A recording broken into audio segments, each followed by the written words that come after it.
Recently, I've been watching the Public Accounts Committee, and it's so pathetic. Why must we every year congregate at the Public Accounts Committee, and then you hear all kinds of atrocious, things. I mean, recklessness with public funds and resources. And so I have a meeting on Thursday with the Chief Justice, the Attorney-General, and others to find a final solution to this Auditor-General's report, that persons who are found guilty of infractions or do not follow due procedure or lead to loss of public resources, we must have a fast-track process to Nsawam,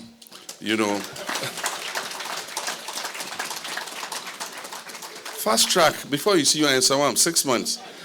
Until we do that, until there's a deterrent, we're going to come every year and they say total misappropriation and infractions of found out by the Auditor-General is about 15 billion cedis. I mean, if we save 15 billion cedis, can you imagine what it could do? And so we're going to have a meeting, we're going to brainstorm. We've not fully implemented the constitutional provision. There's a part of the provision that says after the Public Accounts Committee has sat on the Auditor-General's report, Parliament must set up a committee. What we don't know is whether it should be a parliamentary committee or it's a committee not necessarily made of parliamentarians to implement the findings of the Auditor-General.